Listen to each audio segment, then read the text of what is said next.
Hi, everyone. I'm Elrond Lawrence. I'm the Communications Director for the Diocese of El Camino Real.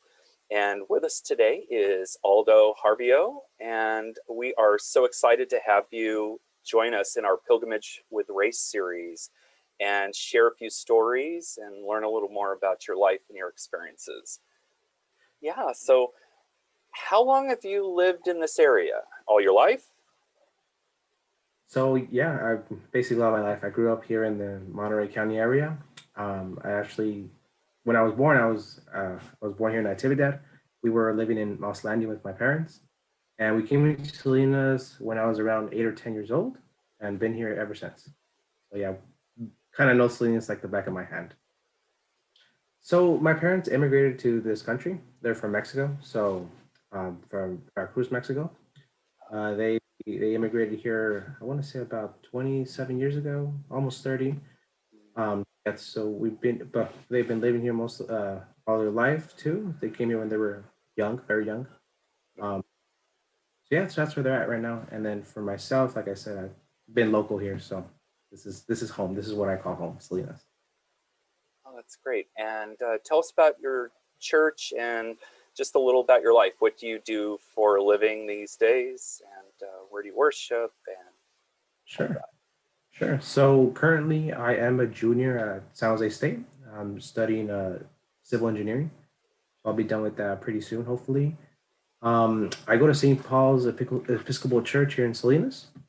I've been going there almost my entire life. I not exactly. I think we started attending that church when I was around 11. I think it's when we first came to Salinas, Mm, and we've been basically members there ever since. At the church, I did start doing youth group, so I am the youth director at St. Paul's, and I've been doing that since I want to say since 2018. I think so, the early 2018, and mm. just been, been I really enjoy working with all the youth, the young adults. I what else? Oh, I recently entered vestry, so I'm going to be part of the vestry now for the church. Yeah, so that's fun. We'll see how that goes. Yeah, it's gonna be You good. know it awaits you. Yes, Yeah. yes. Another thing that I've done with the church is I used to host agape meals. So that's something that we Yes. whole pandemic, but that's something that hopefully once this pandemic is over, I'll get back into because I really liked the whole experience of like um, kind of building this community with everybody and just having different types of people. It didn't matter whether it was their race, their even their beliefs. Everybody was welcomed, and I really enjoyed that. And I think it was very beautiful to have a community where we all came together and just was there for each other. So I really enjoyed that. So far, I think I want to say that the church has been a really great experience for me. It's my second home, I guess I could say that. Before we became Episcopalians, we were Catholic, and I don't want to sound like I'm talking for everyone there, but I think most of the Mexican culture is Catholic. So I think so that's something that I kind of grew up knowing, but it wasn't until we got into the church, the Episcopal Church, where we saw it wasn't that much different. But so we were Catholic before we went to a Catholic church, and then my uncle, kind of told us about this church in Salinas. He said it was really good, and we should attend, and we did. We ended up going, and my parents loved it. It was just beautiful. Everybody it was open minded.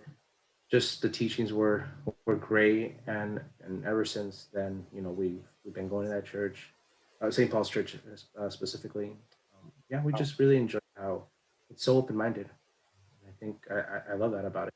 how do you relate when you hear terms like, you know, you hear immigrant or American or Latino?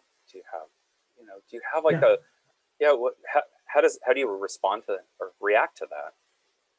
So I, for myself, I do classify myself as a Latino, but I do also, I also classify myself as an American because the American culture, I grew up with it, you know, and I think we're all immigrants in some way, for at least Mm, going back in our generations. And when I hear the term immigrant, I feel like I feel like the media and everybody else makes it seem something bad, but I want to welcome it, because I think that we're all that's what America is about.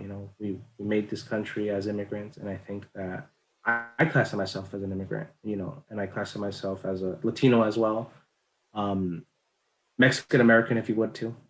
Kind of, I like that term because I am Mexican, fully Mexican. I embrace the Mexican culture. So I know that growing up, it was a bit hard for me to kind of relate with children in when I was younger. So like I said, I grew up with both Mexican parents, Spanish speaking only at the time, so hard for me in school. And I do want to say that when I was younger, I did kind of how would you say it? I was a little not embarrassed, but I kind of didn't want to like I wanted to come. How would I say it? Did you feel like an outsider? A little bit, a Oh, little bit. I felt like people would judged me for. So I was an English learner. My English wasn't that well when I was growing up, just because Spanish speaking parents, and so I think I always saw people kind of see me as an outcast a little bit, and especially because I went to Roosevelt Elementary School, and at that time it wasn't. I know that now, at least the majority of Salinas, it's it's Hispanic. A lot of the population is Hispanic, but when I was growing up, in Salinas, I know it wasn't as populated with Latinos and Hispanics, especially in Roosevelt. I remember that it was maybe half and half. But now, if you go to the school, it's mostly Hispanics and not really other races or whatever. I wasn't prideful of my background. It wasn't until I was in middle school and high school where, you know, everything kind of changed. I realized that we have to be proud of where we come from, what culture we grew up with. And that's when high school was kind of where I told myself, no, like I am a Mexican American because I come from a Mexican culture. My parents are Mexican, and I do classify myself as a Mexican American. I know I'm prideful of that, and I think that it was a little hard for me just because I know that growing up, like I said, I was seen as an outcast a little bit, but I learned to be prideful of that, and I learned that we should just love each other, and I think that that's kind of where the whole church came to be. I know that when we attended St. Paul's Church, we have two different congregations. We have the Latino congregation and we have the Anglo congregation. And before St. Paul's and San Pablo united, we were two different congregations in a way. We didn't really talk to each other. We interacted to each other, but it was a bit difficult just because we had the Latinos mostly speaking Spanish, and then the Anglos was English, so it was a little bit hard. But it wasn't until I started conversing with some of the members from the Anglo community that I realized how everybody's so accepting, and I think at least within the church, everybody's accepting. Everybody in the Anglo congregation just wanted to connect with us, and I think that something that really helped me to understand that growing up as I wouldn't say as a minority, would that be okay to say?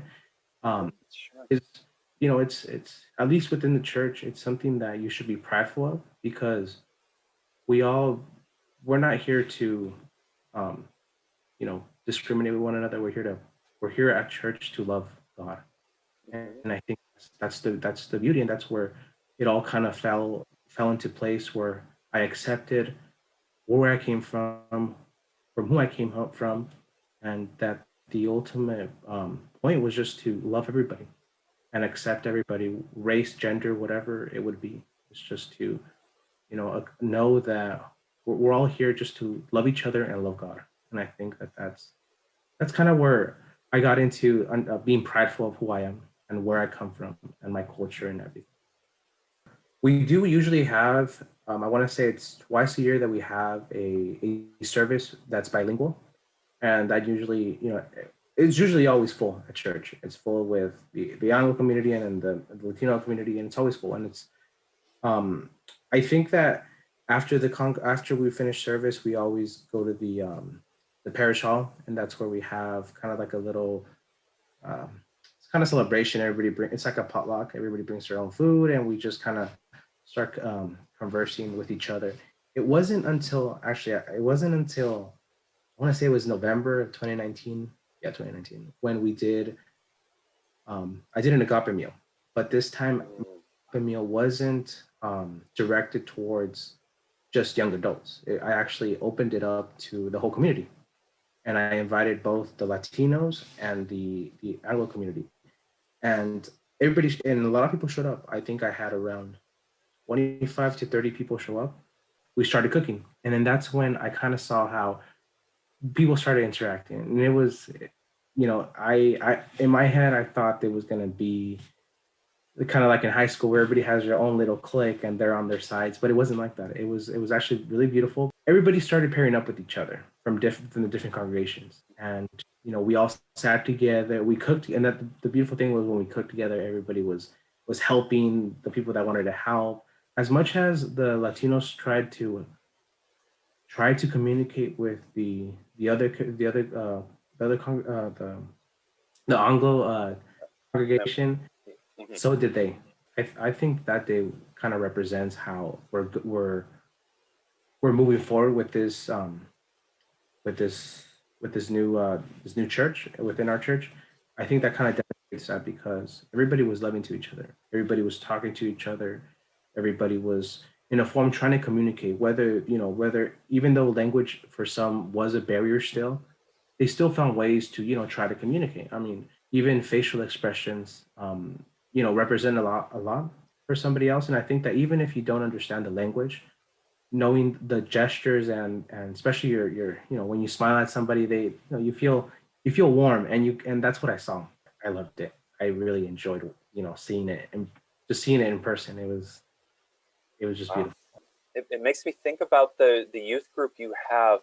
Do you get do they confide in you? Do they give you kind of a sense of how they feel when they're looking at this, this whole racial conversation that's going on, and there's so many passions and extremes, and do you get a vibe from them on how they look at all of this?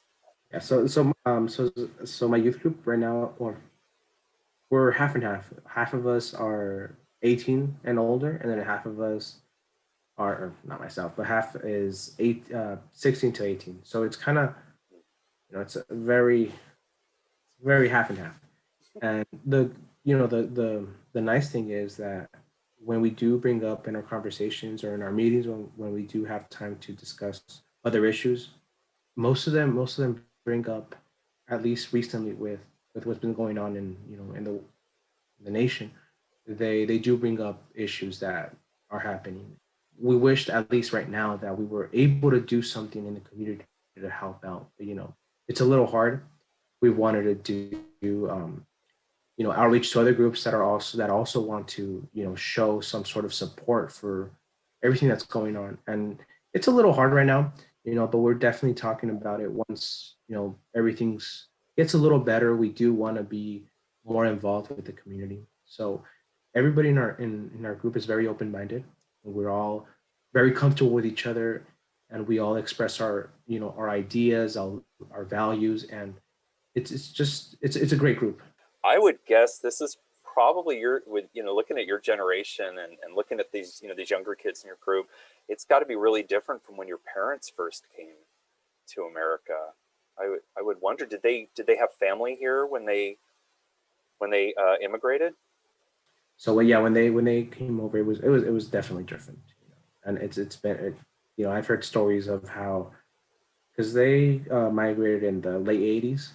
Just just the whole just everything has changed. Everything they tell me stories how it was even harder back then to communicate with their relatives back in Mexico. It was always, I think what they would tell me they would have to do is they would have to buy these cards where it was like these cards that they would sell at 7-Eleven or like a gas station, and they were cards that you would buy, and you would buy them from, I think it was you could talk a minute, 5 minutes, 10 or 60 minutes, and you would have to buy these cards, and you would have to scratch them off and go to the public telephone, the public telephone, and just, I guess input the code. I think that's what they were telling me. Yeah, so I think that's how they would communicate, because cell phones was, I mean, yeah, there were cell phones, but they were hard to, or at least they were expensive to have.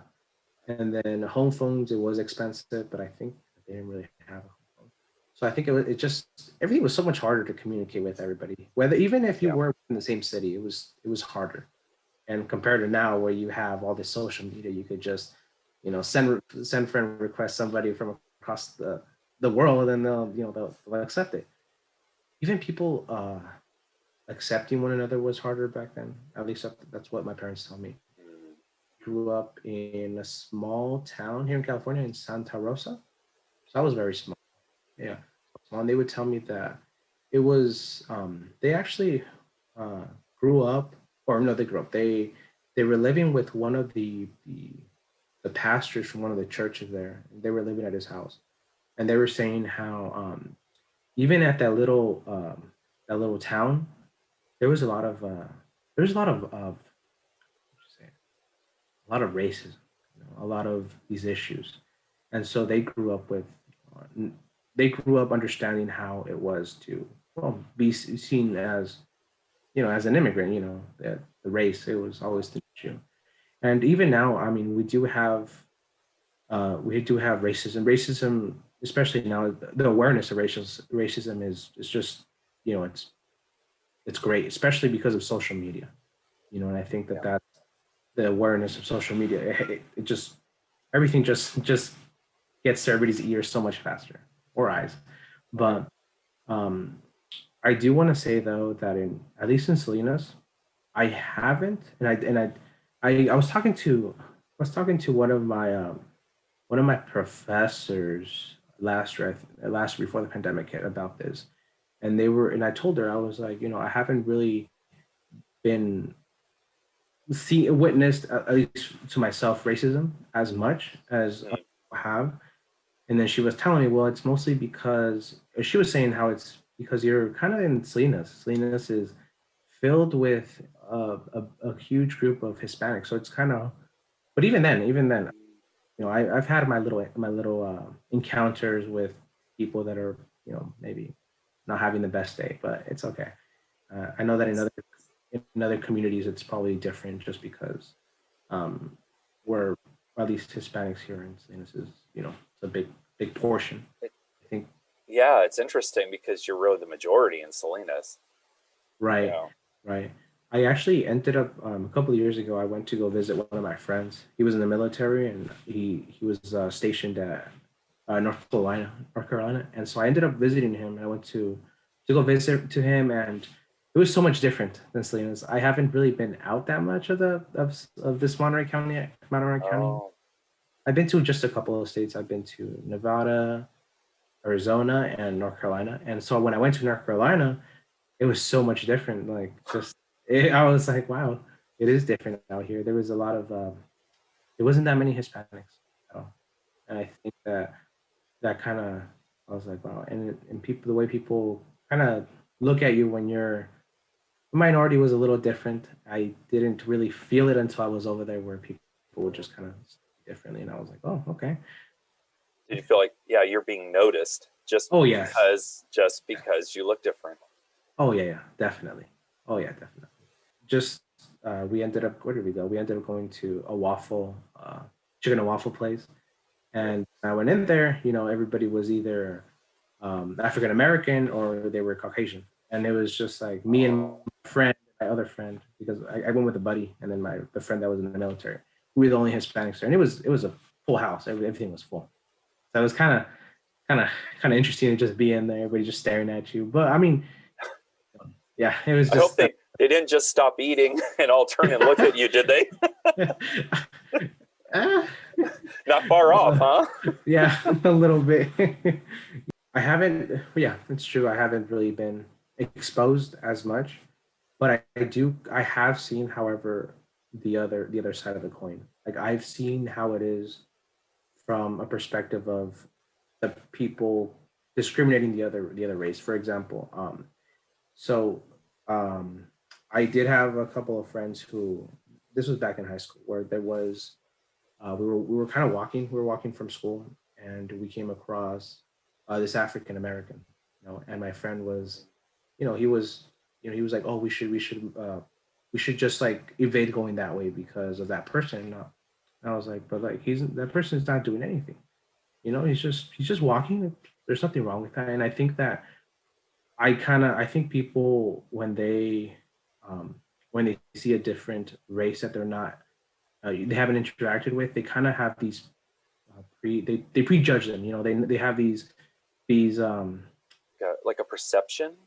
there we go. Yeah, yeah, perception like that this race is going to be always these kind of people, and this race is always going to be these kind of people. And I think that's where I saw it firsthand how it was to witness what somebody thinking of the other person is gonna they're like, and they don't even know anything about them.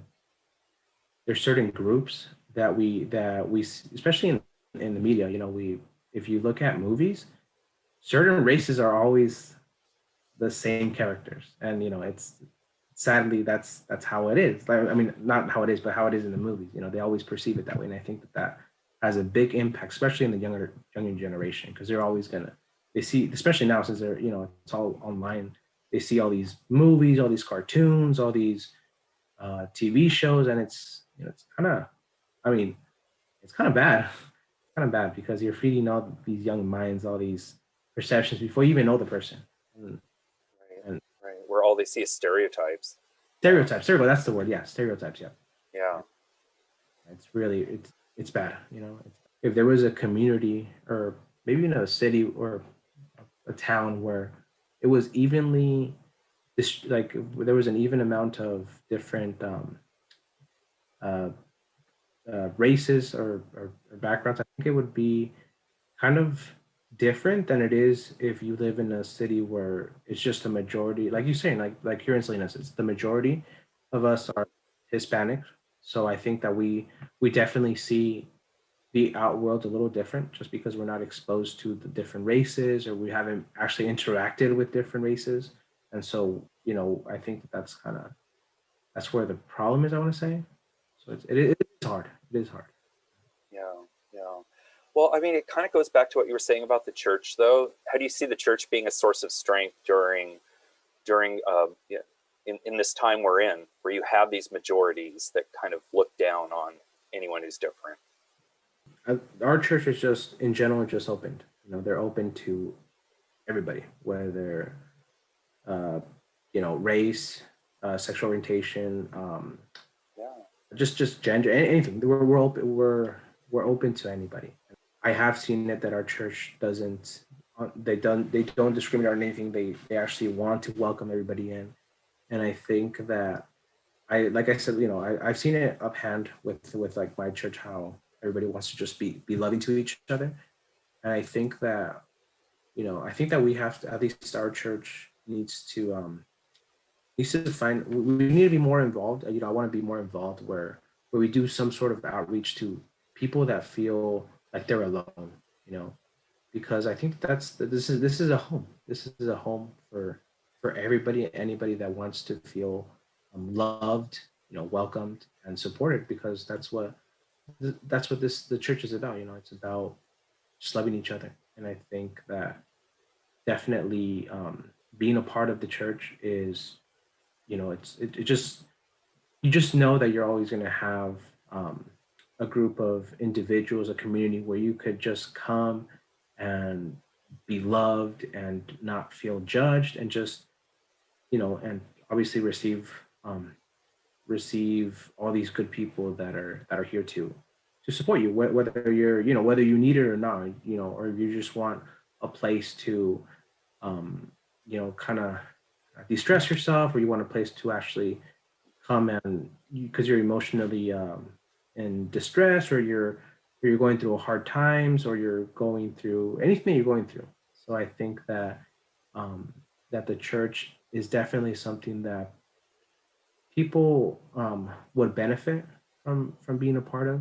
I know that it's especially for people that didn't grow up with the church. It's a little hard for them try to come in because they feel that they're going to be pressured. They're going to be, they're going to be pressured to do this. They're going to be pressured to do that, and it's a little hard for them. But I think that that at least what I've seen, the Episcopal Church does a really well job in not pressuring people to, believe in this, believe in that, because I've seen it, in our church that we're very open. They're very open to different ideas, and they're very open to just accepting people's beliefs, and I think that that's one of the greatest strengths that the Episcopal has, that they're very open-minded and they're accepting. Thank you so much. Oh, I couldn't end on a better note than that. That's wonderful. Thank you so much, Aldo.